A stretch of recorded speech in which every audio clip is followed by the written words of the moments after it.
કેમ છો બચ્ચા બાડી? મજામાં? Don't be fear because Mayur sir is here.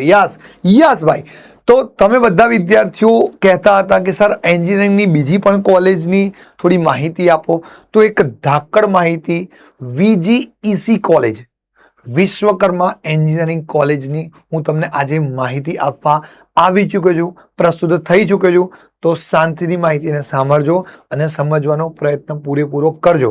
બરાબર, છેક સુધી જોડાયેલા રહેશો તો તમને સંપૂર્ણ આ કોલેજની માહિતી મળી રહેશે. ઓકે, તો જલ્દીથી હું સ્ટાર્ટ કરું છું, તમારો સમય બહુ ઓછો લઈશ. ઓકે, અહીંયા આગળ અમદાવાદના ચાંદખેડા વિસ્તારમાં આવેલી વિશ્વકર્મા એન્જિનિયરિંગ કોલેજ, વિશ્વકર્મા સરકારી ઇજનેરી કોલેજ, એને VGEC ના નામથી ઓળખાય છે. એ અગ્રણી કોલેજ છે, ટેકનિકલ કોલેજ છે. જો તમે એન્જિનિયરિંગમાં એડમિશન લેવા માંગતા હો તો આ કોલેજ વિશેની માહિતી નીચે મુજબ રહેશે. તો નંબર 1, પહેલી માહિતી લઈએ, સામાન્ય માહિતી લઈ લઉં તો આ કોલેજની જે સ્થાપના થયેલી છે ભાઈ, સ્થાપના 1994ના વર્ષમાં થયેલી છે. સંલગ્નતા ગુજરાત ટેકનોલોજી યુનિવર્સિટી GTU સાથે આ સંલગ્ન છે, એટલે કે GTU લાગશે એમાં. ત્યારબાદ વિસત Gandhinagar highway, વિસત petrol pump Gandhinagar highway, વિસત petrol pump Gandhinagar highway, એ હાઈવે ઉપર આ કોલેજ ચાંદખેડા એરિયામાં આવેલી છે. IIT ગાંધીનગરના જૂના કેમ્પસમાં. ડન. ઓકે, પ્રકાર તો સંપૂર્ણ સરકારી કોલેજ છે ભાઈ સાહેબ, ગવર્મેન્ટ કોલેજ કહેવાય એને. બરાબર, હવે ગવર્મેન્ટ કોલેજ છે તો એમાં ફીઝ ને વગેરે શું હશે તો જરા એની પણ માહિતી લઈ લઈએ ભાઈ. ઉપલબ્ધ અભ્યાસક્રમો, અહીંયા પહેલા તો અભ્યાસક્રમ કયા કયા છે એની માહિતી ઝડપથી લઈ લઈએ. તો પહેલું તો VGEC માં મુખ્યત્વે કમ્પ્યુટર એન્જિનિયરિંગ છે, તેમજ IT information technology, chemical engineering, electronics and communication EC, electricals engineer, mechanical engineering, civil engineering, instrument and control IC end power electronics. આટલી બ્રાન્ચીસ અહીંયા આગળ છે, આટલી બ્રાન્ચીસ આ કોલેજની અંદર છે. ત્યારબાદ ફી વગેરેની વાત કરીએ છીએ તો એડમિશન અને ફીની વાત કરી લઈએ તો એડમિશન પ્રોસેસ આ VGEC માં તમને એડમિશન કોના દ્વારા મળી શકે છે તો એ admission ACPC admission committee for personal courses, ACPC through તમને આનું એડમિશન આ કોલેજમાં એડમિશન મળી શકે છે ભાઈ. ઓકે, આ માટે ગુજકેટ અને ધોરણ 12ના માર્ક્સ ધ્યાનમાં લેવામાં આવે છે, એટલે કે ગુજકેટના 50% અને ધોરણ 12ના 50% માર્ક્સ લેવામાં આવશે ધ્યાનમાં. ત્યારબાદ ફી સ્ટ્રક્ચરની વાત કરીએ તો સરકારી કોલેજ હોવાથી અહીં ફી ખૂબ જ ભાઈ સાહેબ, અંડરલાઈન કરું છું, અંદાજે 1500 રૂપિયા ભાઈ સાહેબ એક વર્ષ માટે. જેમ PWની ફીસ ઓછી હોય છે એમ અહીંયા પણ ગવર્મેન્ટ કોલેજમાં ફક્ત 1500 રૂપિયા એક વર્ષની ફી છે ભાઈ, જે સામાન્ય ફી હોય છે. કન્યાઓ માટે ઘણીવાર ફ્રી, એટલે કે છોકરીઓ માટે, ગર્લ્સ માટે ફ્રી પણ હોઈ શકે છે, ફ્રીની સુવિધા પણ હોઈ શકે છે ઘણીવાર. બરાબર છે, તો ફી સ્ટ્રક્ચરની વાત કરી, એડમિશનની વાત કરી. હવે જરા આગળ થોડી માહિતી લઈએ.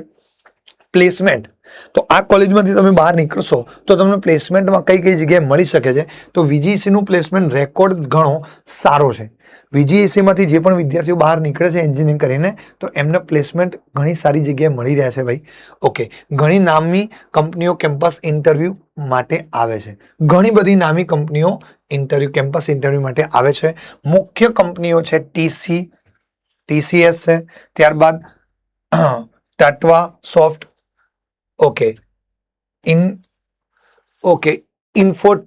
ઇન્ફોચિપ્સ, રિલાયન્સ, અદાણી, GNFC અને અનેક IT સ્ટાર્ટઅપની કંપનીઓ અહીંયા આગળ આવે છે.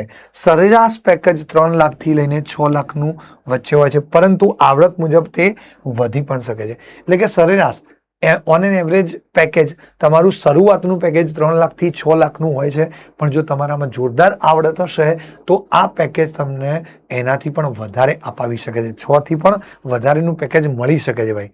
ઓકે, ત્યારબાદ લઈએ છીએ હવે કેમ્પસની અંદર કઈ કઈ સુવિધાઓ હોય છે.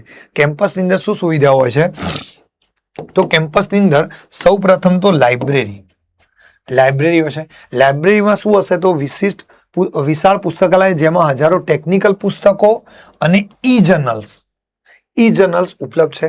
લેબોરેટરી છે, લેબોરેટરીની અંદર દરેક વિભાગ પાસે આધુનિક સાધનોથી સજ્જ લેબ છે. તેમજ હોસ્ટેલની અંદર છોકરાઓ અને છોકરીઓ માટે અલગ હોસ્ટેલની સુવિધા પણ ઉપલબ્ધ છે ભાઈ. જો તમે બહારગામથી છો એટલે કે અમદાવાદના બહારથી છો તો તમને હોસ્ટેલની પણ સુવિધા સારી એવી મળી રહેશે અહીં આગળ. તેમજ કેન્ટીન અને સ્પોર્ટ્સ, તો કેન્ટીન માટે કેમ્પસમાં રમતના મેદાન અને સારી કેન્ટીનની પણ સુવિધા છે. એટલે ખાવા પીવાની પણ અહીંયા કોઈ તકલીફ પડે એવું નથી. અને સ્પોર્ટ્સ માટે રમત ગમતના મેદાન પણ છે ભાઈ. બહુ મોટી કોલેજ છે, બરોબર, ખૂબ મોટી કોલેજ છે ભાઈ. વિશેષતાઓની વાત કરીએ તો સ્થળ આ કોલેજ અમદાવાદ અને ગાંધીનગરના બોર્ડર પર હોવાથી ટ્રાન્સપોર્ટેશન, બીઆરટીએસ અને એએમટીએસની ઉત્તમ સુવિધા પણ મળે છે. ઇવન એસટી બસની પણ સુવિધા છે. ઇવન એસટી બસની પણ સુવિધા છે. કદાચ તમે નજીક ગાંધીનગરથી નજીક 25-30 કિલોમીટરના વિસ્તારમાં રહેતા હોવ તો તમે અપડાઉન આરામથી કરી શકો. જીટીયુ હેડક્વાર્ટર્સ, યસ, જીટીયુનું હેડક્વાર્ટર્સ અહીંયા છે. પહેલા યુનિવર્સિટીમાં હતું, હવે અહીંયા આગળ જીટીયુ મેઇન ઓફિસ પણ આ જ કેમ્પસમાં આવેલી છે, જે વિદ્યાર્થીઓ માટે વહીવટી કામકાજમાં સરળતા રહે છે. ઓકે. તેમજ ક્લબ અને પ્રવૃત્તિઓ અહીં શૂન્ય, નિસર્ગ અને રોબોટિક્સ જેવી ક્લબ્સ ખૂબ જ સક્રિય છે. શૂન્ય, નિસર્ગ અને રોબોટિક્સ જેવી ક્લબ્સ ખૂબ જ સક્રિય છે ભાઈ. આ બધી જ વસ્તુ અહીંયા આગળ અવેલેબલ છે. તો ભાઈ સાહેબ, હવે ટૂંકમાં કહું, લાસ્ટમાં તમને વાત કરી દઉં તો ટૂંકમાં કહીએ તો જો તમે ઓછા ખર્ચે ગુણવત્તાયુક્ત એન્જિનિયરિંગ શિક્ષણ મેળવવા માંગો છો, સરકારી ડિગ્રી મેળવવા માંગતા હો તો વીજીઈસી એ ખૂબ જ ઇમ્પોર્ટન્ટ કોલેજ બની રહેશે. વીજીઈસી ગુજરાતની બેસ્ટ ચોઇસમાંની એક કોલેજ છે. હવે હું તમને એક લાસ્ટ પ્રશ્ન કરીશ, એ કમેન્ટમાં તમારે જરૂરથી કહેવાનું છે કે શું તમારે કોઈ ચોક્કસ બ્રાન્ચના કટ ઓફ વિશે જાણવું છે? આ કોલેજનું કટ ઓફ ચોક્કસ બ્રાન્ચ માટે તમારે માહિતી લેવી છે તો જલ્દીથી મને કમેન્ટની અંદર કહી દેજો. અને આ વિડીયો કેવો લાગ્યો એ પણ જલ્દીથી કમેન્ટમાં કહી દેજો. શું આ કોલેજના કટ ઓફની માહિતી તમારે જોઈએ છે તો જલ્દીથી તમારે મને કહેવાનું છે કે વીજીઈસી કટ ઓફ આ કમેન્ટ કરી દો કમેન્ટમાં, તો તમને પૂરી માહિતી બીજી મળશે ભાઈ. તો ત્યાં સુધી બધાને Tata, bye bye, bye bye.